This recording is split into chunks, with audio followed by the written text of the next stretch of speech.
scrutiny of what these organizations were. Yeah. So they went and started now opening up several shell companies.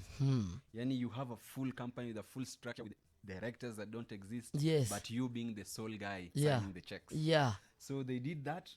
Now, to get the money from the state, it's a two-level tire. One, you must write invoices, and now these invoices are taken through a sponsor. Now these sponsors are the link between the government and the organization. Okay. So if you can get a sponsor who you can pocket with kickbacks, So this is someone who is sort of recognized, respected by the state. For They've this done time business it's with the Minnesota state now. in Minnesota. Yes. Where no offense, we know all the Somalis are in Minnesota. Yes. Yeah. Now, wengine wetu Embasa. Yeah. But anyway, It's true. By the way, and all people from Keroka, we know they're there. yes. Yes. So you find there are these two sponsors identified. One, I think the name was withheld. Sponsor A, and this other one is Feed the Children. Feed Our Future. Feed Our Future. So these two sponsors now, they were now the link to these guys because they bring you fake invoices. Wanaandika leo, I'll just contextualize it to Kenya. Yeah. Tulienda Gikomba tukapewa watu Okay. 10,000. chakula. So tomorrow another 5,000, another 6,000. And you know, for the states, they're gonna give money for this. Yes, this because it's per invoice and the number of meals served. So these people are now faking it as they could. Eish. So some were doing, I think the space was limited, but Yeah, because I realized this story in the paper, there is no space. yeah. Because digitally, so it was way bigger than this. Yes. So What? up to 4,000 meals per day, fake ones. The next day, another 5,000 fake meals. So you can imagine being paid per plate.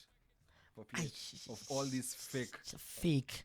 And you know, it's always sweeter when it's not real. Yes. Because you've not worked hard for it. So you don't know you're just enjoying the money. Yeah. So these guys then went ahead and now they've gotten the money. Yes. So for you to be in possession of the files that this is what the misdoings that they've been involved in, when you are looking at them for you, and I know you've seen a lot of stories, you've exposed a lot of stuff, but how shocking was it for you? And not because it's American children, because they're not to mean that they are way above other kids, but how shocking was it for you to see Kenyans stealing from the poor, knowing very well what we go through here in Kenya? You know, when I was going through the files, I called my editor who had told me to work on it. Yeah. And I told him, you mean it's this easy making money? Yeah. But again, are these people even human? Yeah, like why are they doing, like why? You know, I felt very sad in that, you know, at times we say you can steal so that you serve the politicians do. But now this, we're even stealing to just buy Porsche cars, Yeah. the GMCs, the Cayennes. And jewelry. I mean, they're buying things like jewelry where Yes. if things go left, they'll still end up selling the jewelry again to still make more money. And buying properties here, Diani and South B. Now, that's the thing also. And I'm not trying to say that it's okay for people to do this kind of heists, but did they come off a bit for you? What are some of the things that came off a bit unpredictable for you, like buying houses in South Sea? I'm like, bro, you're literally buying in another Minnesota or Kenya. Like, what are you doing? Why didn't you even bring that money to Kenya and help the real poor people and be like, oh, but we help poor people. You can't really support these people. I mean, you can tell that the greed was so high end to a point where they didn't know what to do with 30 billion Kenya shillings. Yeah. My goodness. So what's going to happen to these guys? What's the way forward now? Are the staff going to be repossessed? And also, as we talk about that, let's talk a bit about the Kenyan laws. Now, this said, if, for example, they've not been arrested, are they going to be arrested by the Kenyan authorities and repatriated to the States? Or what happens? Are our laws strong enough to allow such people to be indicted? What happens? You know, interestingly, nearly all these 47 have been put in the radar in the US because that's where they are. And most of them are currently in custody.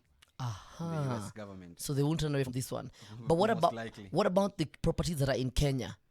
Now you see, even just next to my story was another one whereby there was also these nurses that we know they have been trending since early this week. Yeah. They swindled some 12 billion again from the sick in the US. And it's sort of the same scheme where you go, you sort of have a company that shows that you actually help people in need and you're paid by the state, you're paid by invoices. But then they're like, oh, we're going to take care of our needs, not old people. So what I expect to happen is all the properties will be forfeited to the US state. Oh my goodness. And the good thing is okay, bad for them but good is that Kenya and US we have signed treaties whereby we can freely expatriate and send people to their own countries. Yeah. So according to the constitution in the US, they have to forfeit all their properties. Wow. And other than that, they still have to serve prison time. Wow. It's earned. Yeah, because there's no or. Because even one of the ladies who Winnie Waruru, who pleaded guilty, will serve time. Yes. There's no 40 because now you're guilty. You've said you're okay, and especially when you're not an American. Yes. Wow, this is one of those things where you look at it and you say, hey, this really happened. What do you think would be the lesson, for example, for Kenyan agencies and security agencies when it comes to issues like this? Because we have our own issue of COVID billionaires. What are some of the differences or similarities or the things we can look at and say, as Kenya, we failed here. We didn't indict, we didn't arrest, we did not prosecute. What are some of the lessons you have learned from going through the files and writing this, to be honest, this very Netflix-worthy story? I think one of the things that's coming out strongly is that Kenyans, we are good at selling air. Hot air. Yes. Okay, I'll not get to that. Picky ponky, Pacamielo disco. Let's not be political. It's a fun, but we're good at selling anything. One of the similarities I noticed is that a Kenyan can sell you your own spoon for 1 million. Yeah, na urunue. And even be convinced ilitumika na queen when she was here. Na ukirudi uambiwe na bibi yako, oh babe umerudisha kijiko. Yes. Nimerudisha. Si ni ya queen. Ai. Hii comment nimeacha hapo nje ikigeuka. Hapa ndio uliuma juzi. Hapo ndio. Wow. But we are good at selling hot air. Yeah, but we don't use that ingenuity for the right things. But I don't think even there's any ingenuity that is right in selling. Yeah, there's nothing that is especially stealing. Yes. Yeah. And I think we are too bright for our own good. Yeah. Because, for you to fake invoices worth 30 billion, yeah, you need to have an entire staff working for you. Wow. So could it be there are some people we have even here in Kenya when you want to sufficient the wash company, because you know how Milimani has changed its name nowadays. Like, could we be having officers who know the same way these sponsors knew that these are fake invoices? Because now when they do set up the companies here, for lack of a better word, let's use them offshore. Yes. Kenya now is the offshore island now. Yes. When they put up these companies and these homes and these apartments and these questions, this money is not easy. It's not 2 million. We're talking about 30 million, for example, set up a whole area. 60 million in one signing. So there are banks and bank personnel who can see. Yeah, KRA, the lands agencies. There is the police. Yes. Because I mean, when you're building naturally, people will know. Security, thank the you. Local administration we want to know because Kenya still hadisa huwezi jenga. Huwezi jenga tu. Hata people watu wajuangi huwezi paint kwa nyumba yako hivyo. The youth around. Yeah. Especially if you want to kuweka gorofa, they usually want to know. Yeah. Who are you? I like that you're saying that. And also the landlord. Yes. Because if he sells the property or if he sells the land, someone will come and say, nimeuza hii property 30 million. Yes. Where did you get the money from? It could be Kenya, you. It's a problem to bank $1 million in one Yes. book. Yes. Why easily accept 60, 30? Yeah, so you are saying that there are so many loopholes in our systems. Are you going to have a follow-up story of when these sort of things happen anywhere in the world, when it comes to Kenya, why we are able to see the high-rise buildings going up, yet in the States, if they see you with this kind of cars, they see you with the high-rise buildings, immediately you're on their radar. Yeah.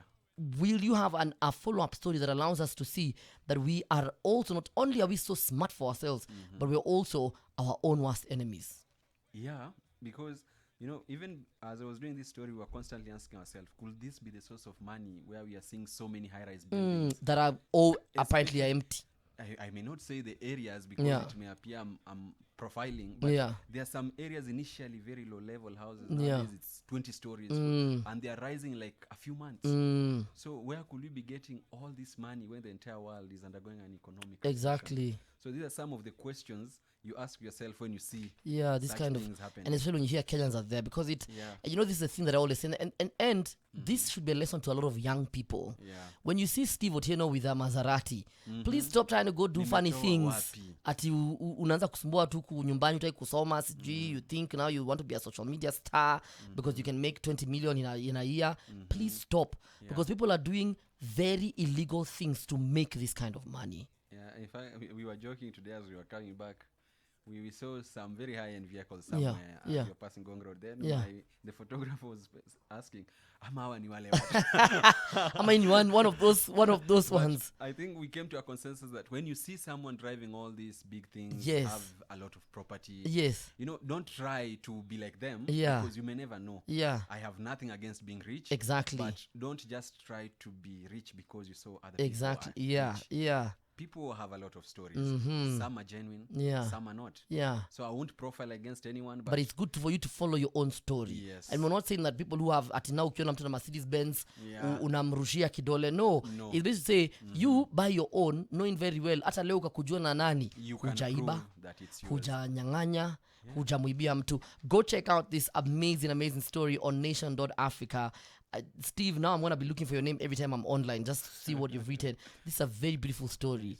It's very well done. So for those of us who would like to follow you on social media, maybe check you out on Twitter, well, how can we get to follow you? My social media, Twitter, it's Steve_Otieno. Steve_Otieno. Facebook, it's Okech Steve. Okech Steve. And Instagram? Ama huko ulisema unaachia vijana. I have Instagram. Yeah. I last posted But you a lot of years. I use this is why we cannot suspect you. You don't even have anything to show off. You're like, huyu haezi kuwa amechukua kitu ya mtu. Huyu anaishi on his own terms and he works hard for his money. Thank you so much, Steve, for making time for us. I hope to have you in studio again. Hopefully. And a big shout out to Mwinzi for making this interview happen. And this is the reason why I tell you guys to always get the Daily Nation and to even or go check out Nation.Africa, go get your e-paper, because these kind of stories, you cannot get them anywhere else. The story is so sweet that on the front page of the Nation, there's a summary of the story. On page 6 and 7, there's another summary of the story, because this story cannot fit Kenya's newspaper. It just cannot. So please go make sure you check it out on Nation.Africa and ensure una type pale jina Steve Otieno. Unasema leo ameandika story gani, and you go find out. Thank you so much, Steve. Thanks so much.